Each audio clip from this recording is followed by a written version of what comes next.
the Hoosier Triplets, a trio of Indiana authors road tripping through the romance genre and sharing what we love and learn. Welcome to our podcast.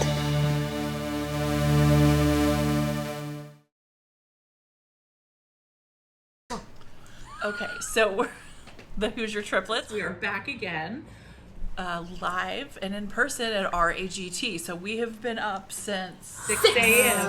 Well, 7. And that's 0600 for military timers. Yeah. So we are a little bit tired. Great energy here, but RAGT is always good. But our topic is relevant because today we're going to discuss, when did it become real? When did we have that aha, oh my God, I'm an actual author moment? You're looking at me. Ava, do you want to answer first? So my aha so technically my aha moment was when I got I think it was a 1-star review for Too Much Sex in my book. I was like, yes, I got a 1-star review. I'm a real author. Melanie? Wow, that's a tough one to follow. Sure you don't want to go next? Okay. Rock, paper, scissors for it. Okay, this is the most honest answer I can give you. My first book was published in March of 2015. The same day the book published, I was in the USA Today Happily Ever After blog, and I was in 3 other national blogs. Yes, I paid a PR company. Yes, I bought probably somebody a car with that money. But anyway, that's when I felt I made it, because all these things were rolling in throughout the morning, and I was like, okay, I'm real. And then my friend called and said, what's next? When is it coming? And I'm like, oh, today, book new. She's like, oh no, you have to have another one, and another one in the works. Then I was like, okay, this shit is real. Ava, are you gonna need a tissue? I might get emotional with this answer. I have a tablecloth. Okay. I have a tablecloth. Okay. I'm good. So when I said that we are at RAGT, it's Lori Foster's Reader Author Get Together. I first attended in 2018. No, 2017. No, 2018. Sorry. Sorry. Not good. I'm tired. In June, and I got to talk to a lot of. This was the first time I got to interact with any independently published authors. I had been trying to do the traditional route, and it was just rejection after rejection, whether it was a publisher or an agent. And I came here and I sat through. Yeah, I know, right?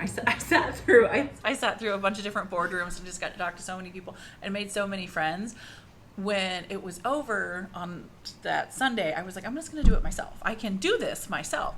So speed up to August of 2018, I published my first book and did all the stuff you could do wrong. I got a good cover, but everything else was stuff that you could do wrong. And getting to come to RAGT as an author and sign is been my brass ring. That is my trophy. And last year, I actually got to come. I got not only did I get to sign at the signing, but I got to be in a boardroom with these other 2 awesome ladies and another author from Cleveland. So the last year was probably my big aha, I've made it moment, because it's also cool because people recognize me by name here, author name here, and just to clarify, not from your My Fans, your own fans. That one is a totally different And name. I told you to stop answering to yo bitch. Yeah, so that's kind of so it didn't tear you up, but that was so, it's. Well, you said that you published and did everything wrong, and I think all of us could write a book on what not to do when you're publishing a book. Well, and okay, so when I did that, my first book was a contemporary romance, and I picked contemporary romance as my first release because it was a book I wrote. I thought it was okay, but I think my heart and soul go more into my paranormal books.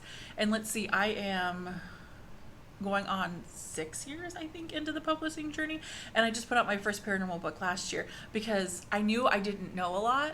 So I'm I'm just gonna do this, and I never thought that people were going to read it. I told my husband, if in 3 years, if I've got 100 people that read it, then with my royalties, that's what that would be my break-even cost, which right there is the red flag. So I didn't get a good editor because you don't need to know what the price was to know if just 100 copies was going to pay for my cover and editing.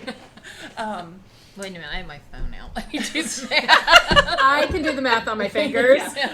And so gone through a couple of different editors, and Yeah, but I So buy more copies. No, she I hasn't broken even yet. no. I actually did. I almost got that with like pre-orders and then it going up for sale. So the fact that people like read my book was kind of like, but I was writing the imposter syndrome hard until I RAGT, until I got to sign at RAGT. So I guess that was my goalpost. Well, and speaking specifically to this event, but because we just experienced it, but all author events, it is so flippin' cool when readers come up and they're like, oh my gosh, I read that one, I loved it, or like, I recommended it to, my friend, to my mom, whatever.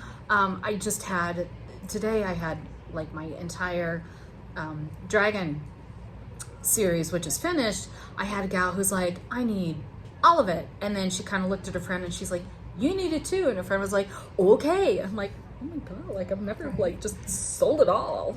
Oh, really? Are you sure? I've heard a different story. we're still talking books.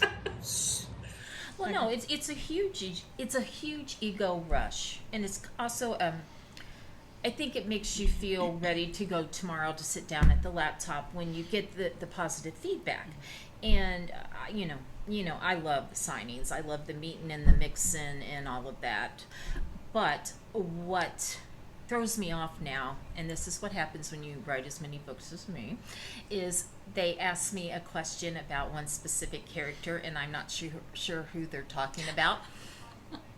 And I'm like, now which book was I'm just, I don't know who that is. Yeah, that gets a little embarrassing. But I'm okay being embarrassed. It happens a lot. Yeah, that's probably as far as it goes to be embarrassed as an author. That's probably one of the better. I was gonna say that's what embarrasses you as an author. Oh, there's a list of all the things I've done. But today that was the embarrassment. Yes, today that was the moment. Then did you do like teacher leading questions? Well, what do you think the answer to that question is? Well, I did. I just can't picture what his mate would be like. I try to come up with a female personality, and I just don't know what to do for him. And then her mom pulled her away. Like, thank you, Mom. It's like, get the hook. I'll slip you a 5 later. Yeah. So that aha moment is, I don't know that actually, I said the review, but there's just a lot of little incremental moments that added up, adding them all together, and obviously not my strong point, math, but kind of like looking back, I'm like, oh yeah, now I feel like an author, but I don't know that I can actually specify one point in time when I was like, oh, I'm an author. Well, I could also say, again, packing for events, I used to be like, oh my god, like they're gonna know that I shouldn't really be here. So I would try to, like, I don't know, I felt like maybe I was trying to make my presence small or make my author imprint small, and now I'm like, I'm here. Yeah, I know, you took up part of my spot. I asked permission, you said it was fine. You're like, it's okay if I take up part of under here, right? I'm like, I guess so. If they don't claim it, it's yours. I mean, I had to sit at the side of the table. There was no room for me. You covered me with your rack. No one could find me. My book rack, not this rack. So yeah, today was a fun signing though. I think overall, I thought that there was high energy. They had the autograph books, and I still don't know if they're alphabetical by first name or last name. I just know I'm next to Tanya Kappas. It has. Somebody said like the last half was alphabetized, and oh Christ! No wonder I couldn't find myself. I'm like flipping, and it's like it's a herringbone scarf. I'm like thing I'm wearing, so it's like it's eye catching. What, you don't know what you look like? I was like, I can find myself faster because I know what I look like. I just knew I was like 2 pages from the end, so that made it like really easy. I used to always sign as Avery Flynn's face just because I wanted to look like her. Yeah. Oh, my mistake. Oops. Yeah, that's me, queen of the oopsie. Well, I can't tell you how many times I misspelled my name because I was like, your hand just kind of gets going. I was like, okay, well that's actually a you. I know it doesn't look like a you. But you're signing with two completely different names. Well, true. I mean, that's hard. I just lose letters. I'm like, that's a Y. No, that's actually an A. And then you like try and smooch it, but it's even more blatantly obvious that you don't even know how to spell your own name. I don't know, and I'll just throw this up. I have trouble just like when they bring you the board or the bag where to sign, and I can never figure out where to sign, and then I never want to be too big and so I end up making it too small, and then nobody go. Oh my god! So I used to be, but now I'm like, I'm gonna make it big, or I'm gonna put it wherever like my favorite part of the thing is, or if like next to your favorite author. Well, like I signed a few things today, like right by Naima, because like I love her so much. So I'm like, oh my god, it's so close to you. She probably thinks I'm a weirdo if she even realizes who I am. So I'm gonna put my name by hers. Don't watch the podcast. Yeah. Well, so my thing is not just how big to write the name, but like what pen to use. Because it's like, oh, my Sharpie, my big Sharpie, but it's kind of flattened. So the point is, so it's like, then it's really thick. The letters are really thick. And then it's like, oh, but if I use the smaller Sharpie, then it's like squiggly and wimpy. And well, it's like the texture of whatever you're signing. Mm-hmm. Yeah, and I need like a mid. Like I have like the fine point and then like the regular. I need like the mid one. We're so picky. We need to talk to Marcy. Sharpie, can somebody make that pen for us? Okay. Well, our buzzer has gone off, so we don't go too long. So we will have to wrap it up, and we will catch you on the next one. Okay. So the Trips are back, and we are going to talk about tropes. The Trips are talking about tropes. Yeah. I don't want to be the one to give the definition of a trope because me and tropes, I don't know. I was just telling my fellow Trips that I didn't know what genre, like subgenres were. I knew what they were, but I didn't know, like within romance, like what I wrote was until I had joined a writing group, and I kind of like learned by just listening and not being willing to ask the question that was going to make me stupid. So while I know tropes, like, the billionaire and like, secret baby, I'm not. Who wants to give that definition? I don't know the definition. I know one time I heard Damon Sway give the definition, but I don't know. I will say that I think the number of accepted or agreed upon tropes has grown hugely. Well, and I forget what workshop I was taking, but somebody was like, even whether point of view, like whether you do first person or third person is a trope. And I'm like, I call cap. Like that to me is not a trope. That is a writing stylistic choice. We're using that as a keyword. Right. First person.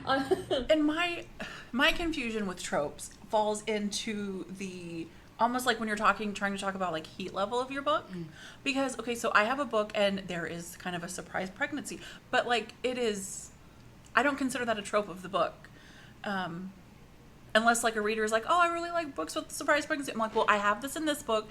I mean, it is kind of crucial to the plot, but I didn't write it with that trope in mind. Question. So, is it a surprise pregnancy if they actually have had sexual intercourse? Well, how do you know that my characters had sex? I read that book. I know. I remember the hotel room. Yeah. It's one of those surprise. Yeah. So yeah, I mean, I don't know. I get irritated too at tropes because I think some of them are ridiculously stupid. Like, why now all billionaires find the virgin and she gets pregnant? I mean, I guess that would. Well, and the other thing with tropes, and I forget, who was it? Was it Sky Warren's newsletter where she was talking about tropes, or somewhere I read, and it's like, it's not just, oh, this is set in a small town, like my Dragon Shifters are set in a small Minnesota town, but they are not small town romance because there are certain points you need to hit.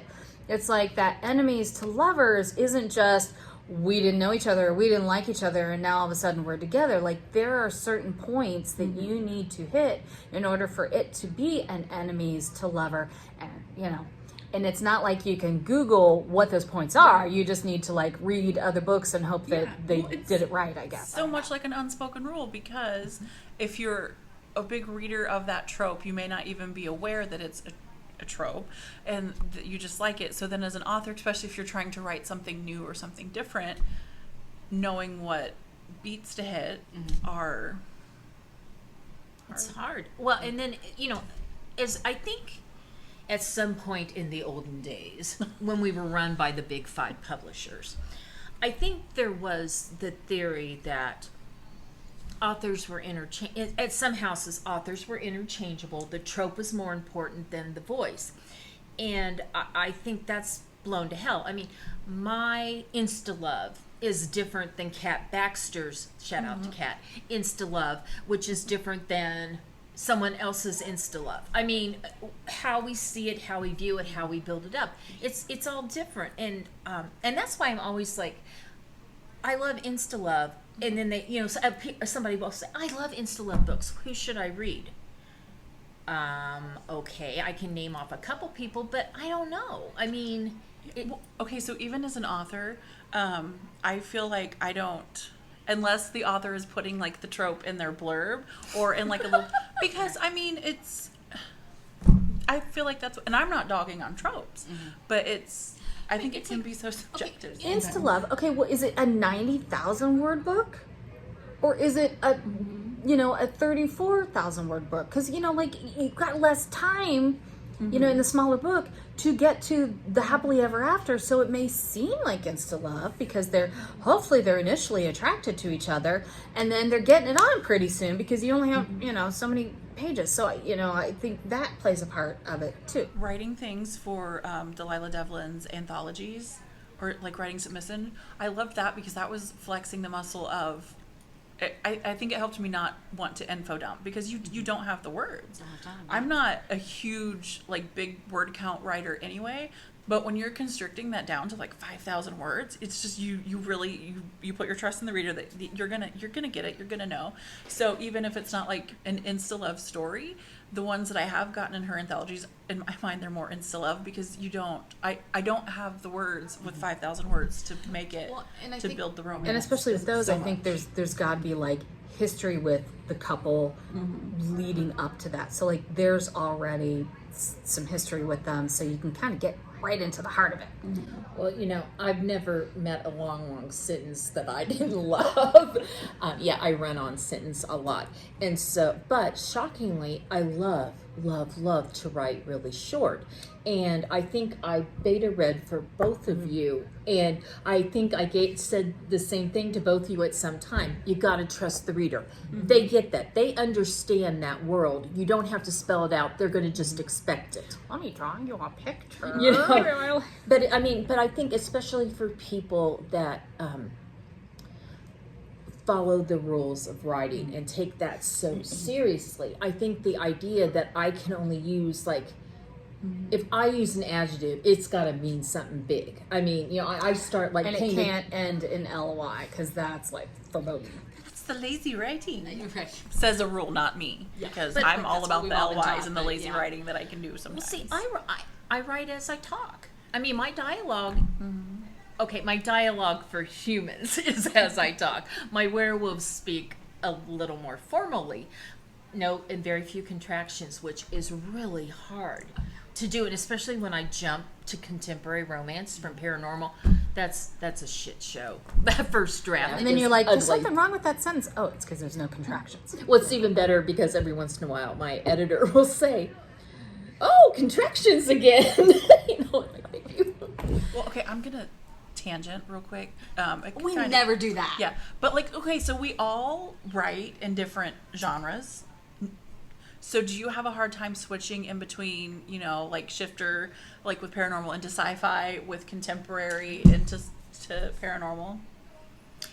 No, I don't.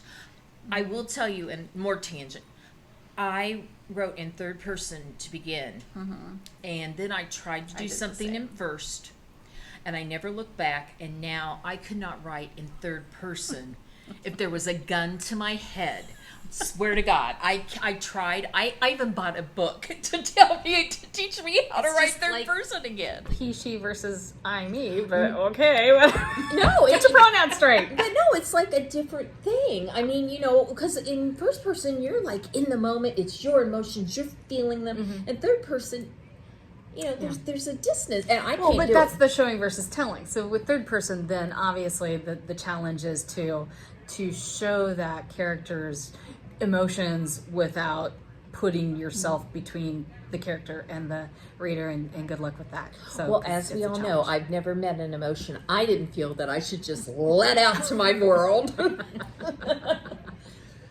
So now I have had some reviews, and I know that reviews can get tricky, but I have had some reviews that that will like put the trope like oh, apparently that's a grumpy sunshine.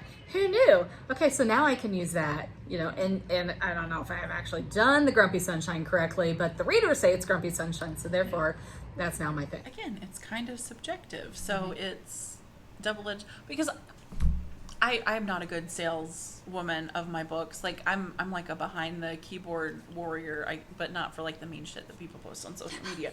She's a nice keyboard warrior. Emails go to her.